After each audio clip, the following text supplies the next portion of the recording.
हम यहाँ पर एक इनर्शियल नॉन इनर्शियल पे क्वेश्चन डिस्कस करना है मुझे। एक छोटा सा 3-4 लाइन का क्वेश्चन है, आप नोट कर लीजिए। A particle is observe from two frames S1 and S2. A particle is observed from two frames S1 and S2. The frame S2 moves with respect to S1. The frame S2 moves with respect to S1 with an acceleration A.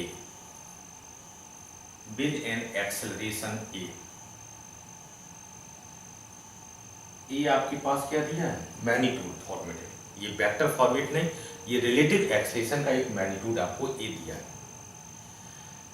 Late F1 capital F1, let F1 and F2 capital F1 and capital F2, let F1 and F2 be the pseudo forces on the particle. Let F1 and F2 be the pseudo forces on the particles.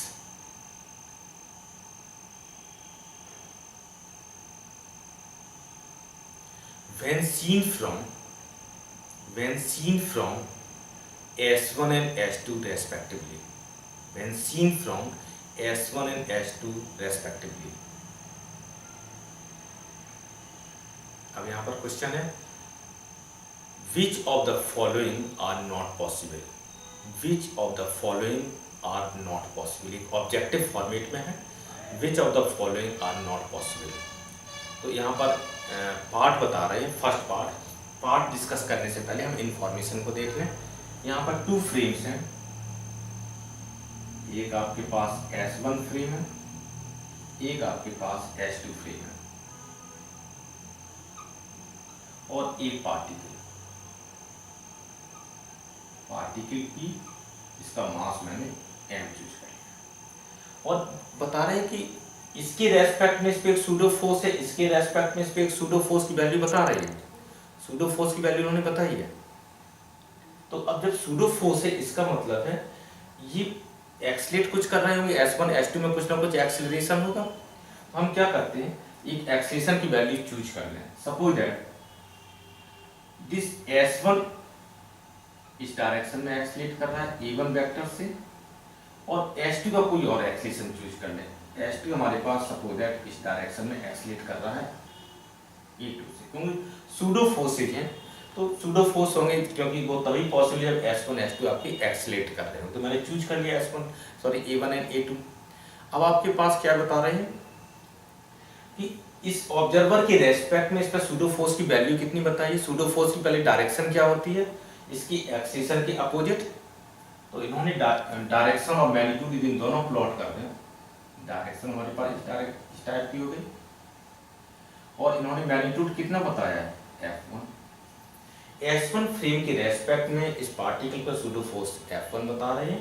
यदि हम S2 की through देखते हैं तो force कैसा, pseudo force कितना बता रही है, F2, और ये इसका डायरेक्शन मैंने इस साइड में चूज किया, तो सूडो फोर्स कितना चूज करेंगे, इसके अपोजिट डायरेक्शन। आप बताएंगे कि इस F1 की वैल्यू, न्यूमेरिकल वैल्यू, मैग्नीट्यूड कितना होगा, सूडो फोर्स कितना होगा, mass of the particle into acceleration of the observer. Mass इसका कितना m, और एक्सेलरेशन का मैग्नीट्यूड कितना होगा A1। इसी टाइप से F2 की वैल्यू कितनी होगी, F2 की वैल्यू m इंटू A2। ये इतनी इंफॉर्मेशन आपको गिवन थी। तो क्वेश्चन में क्या दे रहे थे, a particle is observe from two frames S1 and S2। The frame S2 moves with respect to S1 with an acceleration a।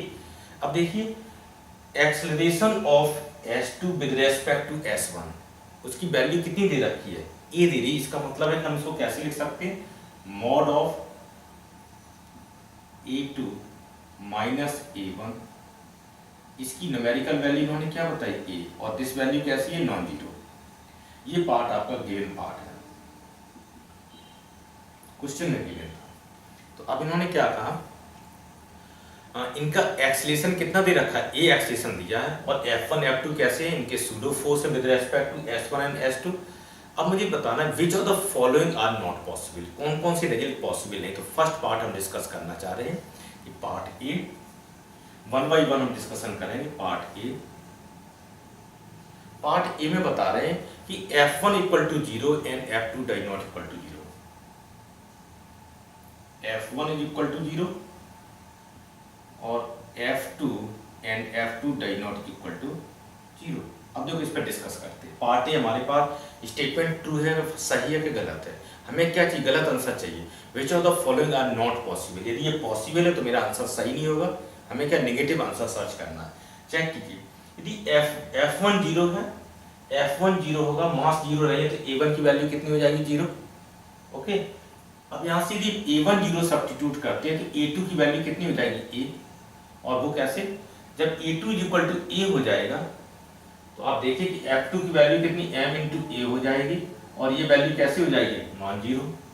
इसका मतलब ये स्टेटमेंट हमारे पास करेक्ट है, ये जो इन्फॉर्मेशन थी वो करेक्ट। हमें क्या चाहिए, जो करेक्ट नहीं उसको सर्च करना है। इसका मतलब हमारे आंसर पॉइंट ऑफ व्यू से गलत हो गया। हमें क्या चाहिए, which of the following are not possible, तो पॉसिबल हो गया। बी पार्ट में आपको देखना है F1 die not equal to 0, comma F2 equal to 0। F1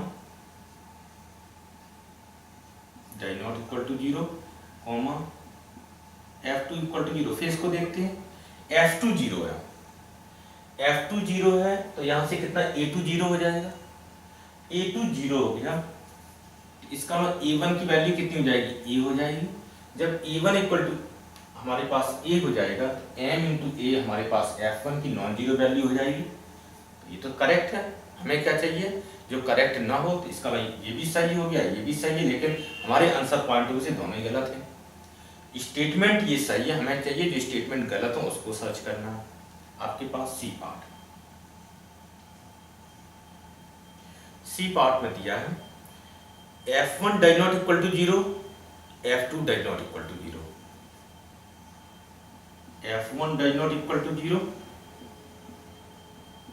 F2 die not equal to 0। Check करते हैं, F1 die not equal to 0, इसका क्या मतलब है, F1 die not equal to 0 इसका मतलब A1 die not equal to 0, F2 die not equal to 0 means A2 die not equal to 0। तो A1 A2 की वैल्यू 0 नहीं है, इनका मैग्नीट्यूड 0 नहीं है। अब देखिए A1 A2 ये 0 नहीं है, लेकिन वेक्टर फॉर्म में इसकी एक वैल्यू ये हो सकती है। वेक्टर में पॉसिबिलिटी होती है, वेक्टर में क्या होता है, जो भी हमारे पास जो एडिशन और सब्ट्रैक्शन है इनकी पॉसिबिलिटी हो सकती है कि कुछ इस टाइप से हो जाए। क्योंकि हमें क्या चाहिए कि पॉसिबिलिटी, यदि पॉसिबल है तो वो सही स्टेटमेंट है, तो हमें क्या ऐसी कोई वैल्यू A1 और A2 की हो सकती है वो इसके इक्वल हो जाए। तो हमारे पास क्या है, F1 die not equal to 0, तो A1 0 नहीं है, F2 die not equal to A2 0 नहीं है। अब 0 नहीं तो कुछ वैल्यू होगी, तो A1 और A2 की कुछ इस टाइप की वैल्यू हो सकती है कि इनका जो वेक्टर सब्ट्रैक्शन है वो इसके इक्वल हो जाए, पॉसिबल है। तो ये स्टेटमेंट हमारे पास करेक्ट रिजल्ट बता रहा है, लेकिन मुझे क्या चाहिए, इनकरेक्ट नेगेटिव आंसर चाहिए। ओके, तो हमारे आंसर पॉइंट ऑफ व्यू से ये भी नहीं है। अब डी पार्ट डिस्कस करते हैं।